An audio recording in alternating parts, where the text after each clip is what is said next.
আসসালামু সবাইকে সেলার্সে আরেকটি ভিডিওতে আপনাদের স্বাগত। তো অনেকদিন পরে আপনারা আমাকে মনে হয় ল্যান্ডে দেখছেন। সমুদ্রে মানুষ এখন ল্যান্ডে আছে। আমরা এখন আছি অস্ট্রেলিয়ার জেরাল্টনে। এখানে এসেছিলাম কার্গো লোড করতে। তো অনেকদিন পর আসলে শোল পেয়েছি। তো আজকে ভিডিওটা করব আমার আজকে শোল নিয়ে। আশা করছি পুরো ভিডিওর সাথেই থাকবেন।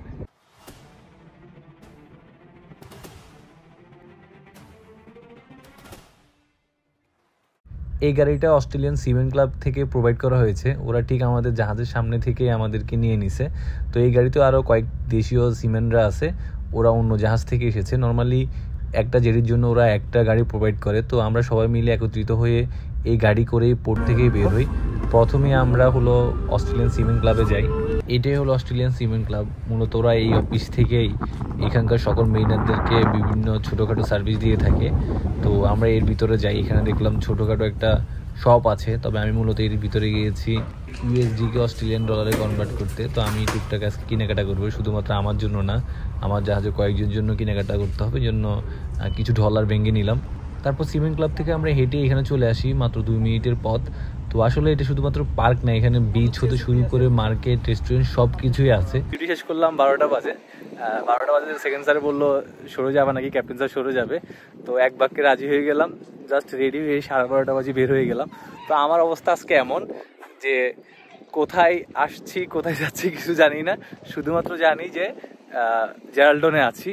তো আসলে এইভাবে পরিকল্পনা নিয়ে ঘুরতে আসা হয় নাই। আমরা হয়তো 4-5 ঘন্টা থাকবো, তো ওই জন্য আশেপাশে এরিয়াগুলো ঘুরে দেখতেছি। আমার পিছনে যে জায়গাটা খুবই সুন্দর, আসলে এটা আমাদের পোর্ট থেকে খুবই কাছে, যদিও আমরা এখানে গাড়ি দিয়ে আসছি, বাট এই শর্টকাটে আসলে মনে হয় আমরা এখানে হাঁটিয়ে আসতে পারতাম। এই যে আমার পিছনে, আমি জানি না দেখছেন কি না, এই যে জাহাজ দেখা যাচ্ছে, এখান থেকে আমাদের জাহাজটাও দেখা যাচ্ছে। আমি আপনাদেরকে জুম করে দেখাচ্ছি। এই যে এদিকটাতে ক্যাপ্টেন স্যার আর সেকেন্ড ইঞ্জিনিয়ার স্যার ছবি তুলতেছে। এদিকটাতে অনেকগুলো বাচ্চা পোলাপান খেলাধুলা করতেছে। এই দিকটাতে অনেকগুলো ফ্যামিলি আছে, তাদের অবকাশ যাপনের জন্য আসছে, পিকনিক করার জন্য। আর এটা দেখাচ্ছি আপনাদেরকে। আচ্ছা, একটা জাহাজ দেখা যাচ্ছে না দূরে, আর একটু জুম করে দেখাচ্ছি। এই যে এইটা হলো মূলত আমাদের জাহাজ। আমরা অনেকটা পথ এসেছি গাড়ি দিয়ে, বাট শর্টকাটে গেলে মনে হচ্ছে যেখানে যদি আমি শর্টকাটে যাই 2 থেকে 3 মিনিট লাগবে হেঁটে যেতে জাহাজে।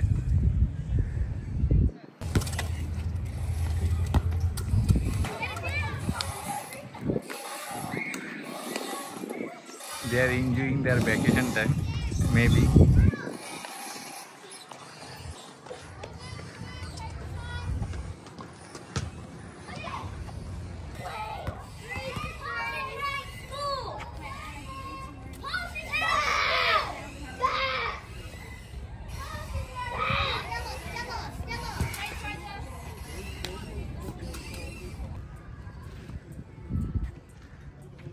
ভলিবল আছে জায়গায়।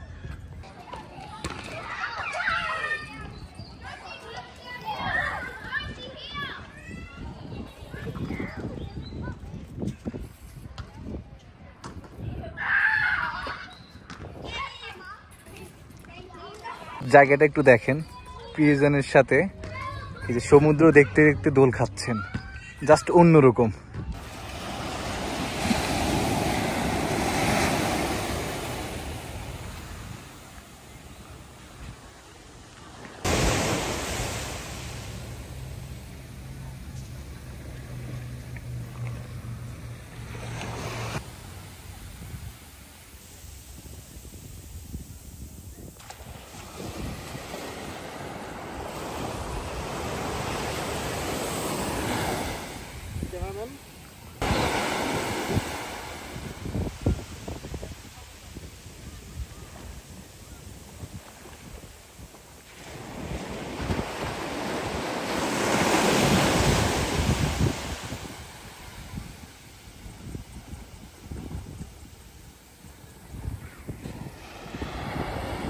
এই যে আমার পিছনে সমুদ্র, এই দিকটাতে সুন্দর পার্ক, আমার পিছনে রয়েছে রেস্টুরেন্ট, মার্কেট।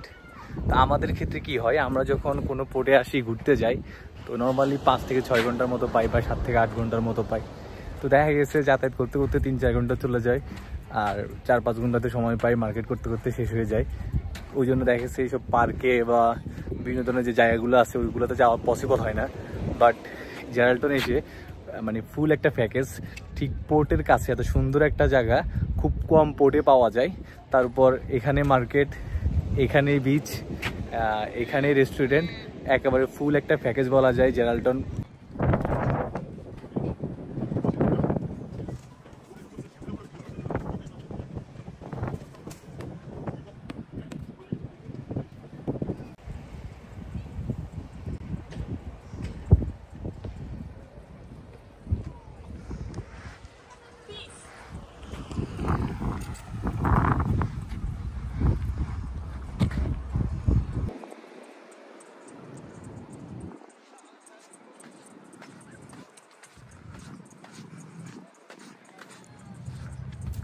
আজকে সানডে থাকার কারণে পোর্টে তেমন একটা চাপ নাই, ওই জন্য আমরা ঘুরতে আসছি। আর ঘুরতে এসে দেখি এখানকার সবাই সানডে এনজয় করতেছে, তো ভালো লাগতেছে আসলে।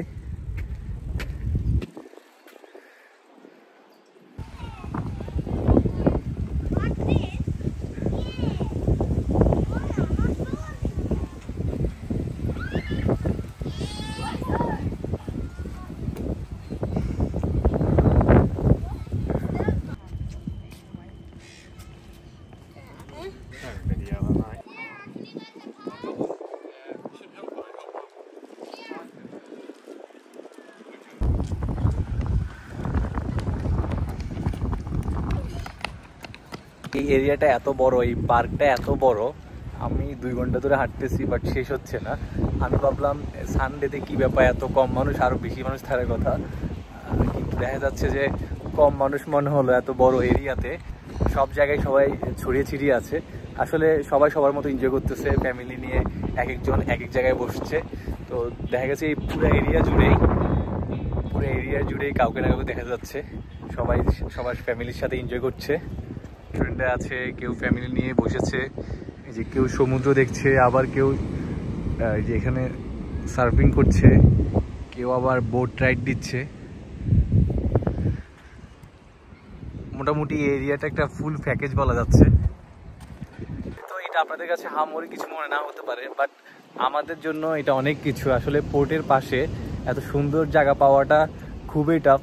অনেক সময় দেখা যাচ্ছে যে আমরা কোনো পোর্টে গেছি, আমরা সরলিপে বের হচ্ছি, বাট ওখান থেকে সুন্দর জায়গা বা ঘোরার জায়গা অনেক দূর থাকে। দেখা যাচ্ছে হয়তো আমরা ঘুরতে বের হয়েছি, বাট ওখান থেকে সুন্দর যে এরিয়াগুলো আছে ওগুলো অনেক দূরত্ব থাকে। মেরিনার, তো আমাদের জন্য পোর্টের পাশে এত সুন্দর একটা জায়গা পাওয়াটা ব্লেসিং আসলে। কেননা আমরা শর্ট নোটিসে বের হই, অর্থাৎ 5-6 ঘন্টার জন্য বের হই বা 7-8 ঘন্টার জন্য বের হই। এখন দেখা যায় যে মাঝে মাঝে পোর্ট থেকে হিস্টোরিক্যাল প্লেসগুলো এত দূরত্ব থাকে, দেখা যায় যে যাতায়াত করতে করতে 3-4 ঘন্টা চলে যায়, তাই ওরকমভাবে ঘোরার সুযোগ হয় না। বাট এখান থেকে আমাদের গাড়িতে আসতে 10 মিনিট লাগে, কিন্তু বিস্ময়কর বিষয় হলো শর্টকাটে যেতে আমাদের জাহাজে মনে হয় 5 মিনিট লাগবে হেঁটে যেতে, বাট আমরা যখন গাড়িতে আসছি প্রায় 10 মিনিটের মতো লেগেছিল। এই যে ওরা ফুটবল খেলছে, সবাই আসলে সবার মতো এনজয় করছে। আর এই দিকটাতে সমুদ্র। আজকে ভিডিও করতে একটু লজ্জা পাচ্ছি, আমরা 3 জন এসেছি ঘুরতে, আমি, ক্যাপ্টেন স্যার আর সেকেন্ড ইঞ্জিনিয়ার স্যার। সবাই আমার অনেক সিনিয়র, আমি অনেক জুনিয়র, তাই ওনাদের সামনে বের হয়ে মানে মোবাইল বের করে ভিডিও করতে খুবই লজ্জা পাচ্ছি। আর কিছুক্ষণ পর ক্যাপ্টেন স্যার লজ্জা দিচ্ছে, তাই বলা যায় গোপনে ওনাদের থেকে একটু দূরে হয়েই ভিডিও করছি। যে আমার পিছনে ওনারা আছে। আচ্ছা, কই গেল? হচ্ছে ওই যে ওনারা দুজন হাঁটছে আর ছবি তুলছে, আমি একটু আলাদা হয়ে ভিডিও করছি। আর এই যে পিছনে বাচ্চাগুলো খেলতেছে, সুন্দর লাগতেছে আসলে, ওরা দেখতেও সুন্দর, যখন ওরা খেলাধুলা করে খুবই আদরে লাগে আসলে। কোথায় ঘুরতে যাব, কি নিয়ে কথা বলবো কিছু বুঝতেছি না, যেহেতু প্রিপারেশন ছাড়া সরে আসছি। নর্মালি আমরা যখন কোথাও সরে যাই 1-2 দিন আগে থেকে জানা থাকে যে সরে আছে, ওভাবে প্রিপারেশন নিই, পড়াশোনা করি কোথায় যাওয়া যায় বা সেই জায়গাগুলো কেন হিস্টোরিক্যাল। বাট এই জায়গায় আসার আগে কোনোই প্রিপারেশন ছিল না, জাস্ট আধা ঘন্টা আগে জানছি, রেডি হয়ে বেরিয়ে আসছি, ওই জন্য আসলে তেমন প্রিপারেশন নিতে পারি নাই। বাট প্রিপারেশন নেওয়া ছাড়াই পোর্টের পাশে এত সুন্দর জায়গায় পেয়েছি, তো আজকে আমার শোরটা আসলে পরিপূর্ণতা পেয়েছে।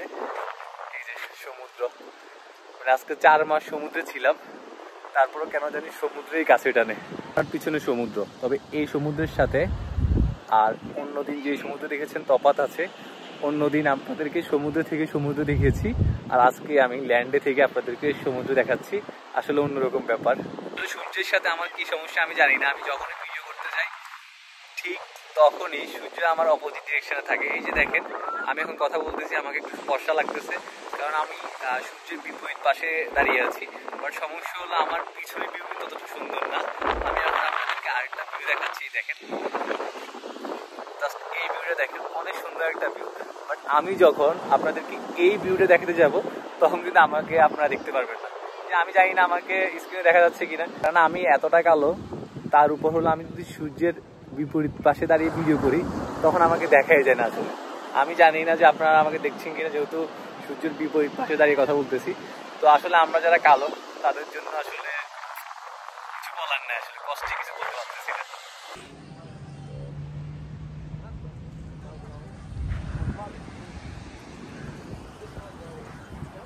আমরা মোটামুটি 4-5 ঘন্টা সময় নিয়ে পুরো এরিয়াটা হেঁটে হেঁটে দেখছি।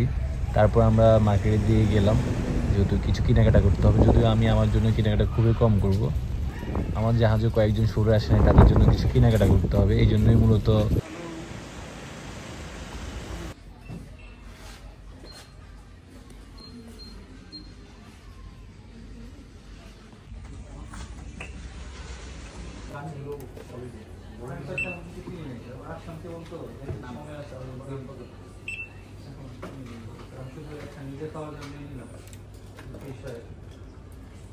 আরেকটা শপিং মলে আসলাম। তো আজকে সানডে থাকার কারণে এখানকার শপিং মলগুলো একেবারে ফাঁকা বলা যায়, বাট টুরিস্ট স্পট পেতে। তারপর এখান থেকে বেশ কিছু চকলেট কিনলাম। এগুলো সব আমার না, শিপের কয়েকজনের জন্য কেনা হয়েছে।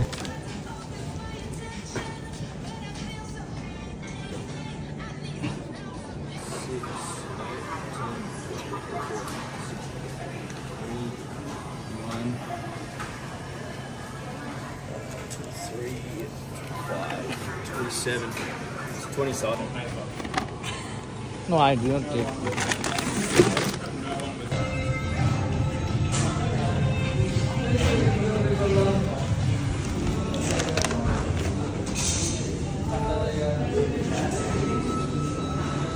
তারপর মার্কেট থেকে বেরিয়ে আমরা KFC-তে গেলাম, 3 জন মিলে খাওয়া দাওয়া করলাম পেট ভরে। তারপর আবার গাড়িতে করে শিপে চলে গেলাম। তো আজকে ভিডিও এই পর্যন্তই, দেখাবে অন্য কোনো ভিডিওতে। আশা করছি ভিডিওটি আপনাদের ভালো লেগেছে। আপনারা যারা প্রথম আমাকে দেখছেন তাদের উদ্দেশ্যে বলছি, আমি সবসময় সমুদ্র এবং জাহাজ নিয়ে এই টাইপের ভিডিওগুলো করে থাকি। ভিডিওগুলো যদি আপনাদের ভালো লাগে তাহলে সেলোর পেজটি ফলো দিয়ে রাখতে পারেন। তাছাড়া সবগুলো সামাজিক যোগাযোগ মাধ্যমে সেলোর সিনেমা আমাকে পেয়ে যাবেন। আশা করছি সেগুলোর সাথেও কানেক্টেড থাকবেন। ধন্যবাদ সবাইকে।